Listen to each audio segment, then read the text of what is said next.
கர்த்தருக்கு ஸ்தோத்திரம், மகிமை உண்டாவதாக. இந்த நாளுக்குரிதான வாக்குத்தத்தை நம்ம அப்படியே வாசித்து தியானம் நம்ம எடுத்துக்கொள்ளலாம். ஏசாயா 44வது அதிகாரம் 21வது வசனம் இப்படியாய் சொல்லுகிறது: யாக்கோபே, இஸ்ரவேலே, இவைகளை நினை, நீ என் தாசன், நான் உன்னை உருவாக்கினேன். நீ என் தாசன் இஸ்ரவேலே, நீ என்னால் மறக்கப்படுவதில்லை. கர்த்தருக்கு ஸ்தோத்திரம், மகிமை உண்டாவதாக. இந்த வசனம் நம்ம அழகாக நம்ம எடுத்துக்கணும்னா ஒரு 3 காரியத்தை நம்மளோடு கூட ஆண்டவராக இயேசு கிறிஸ்து பேசுகிறார். பாருங்கள், என்ன பேசுகிறாருன்னு சொன்னால், இவைகளை நினை, குறிப்பிட்டு அங்கே சொல்லப்படுகிறது. இவைகளை நினை இஸ்ரவேலே, இவைகளை நினை அப்படின்னு சொல்லப்படுகிறது. அப்போ நம்ம எதை நினைக்கிறோங்க? நம்ம டெய்லி ஏதோ ஒரு நினைப்பாக இருப்போம்ல, இல்லை யாருமே ஏதாவது ஒரு நினைப்பாக இருப்பில்ல, அப்படி தான் நம்ம இருக்கிறோம். ஆனால் ஆண்டவராக இயேசு கிறிஸ்து சொல்லுகிறாரு, இவைகளை நினை அப்படின்னு சொல்லப்படுகிறது.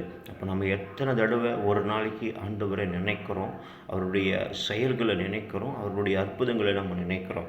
அப்படி ஒரு தடவை நீங்கள் நினச்சி பாருங்கள், நிச்சயமாக ஒரு ஆசீர்வாதம் உங்களுக்கு கிடைக்கும். அடுத்து சொல்லப்படுகிறது, நான் உன்னை உருவாக்கினேன் என்று சொல்லப்படுகிறது. அப்போது நம்ம யாரை நினைக்கிறோம்னு சொன்னால், நம்ம உன்னையும் என்னையும் உருவாக்குற கடவுளை தான் நம்ம நினைப்பாக இருக்கணும். அப்படி இருக்கும்போது தான் அங்கே அழகாய் சொல்லப்படுகிறது, நீ என்னால் மறக்கப்படுவதில்லை அப்படின்னு சொல்லப்படுகிறது. பாருங்க, அவர்னால் நம்ம என்ன பண்ண மாட்டோம், மறக்கப்படுவதில்லை. கிறிஸ்துவில் பிரியமானவர்களே, இந்த நாளில் நீங்கள் நினைக்கிறீங்களா என்னை மறந்து போயிட்டாங்கன்னு சொல்லி? அப்படி தாங்க மறந்து போயிடுவாங்க.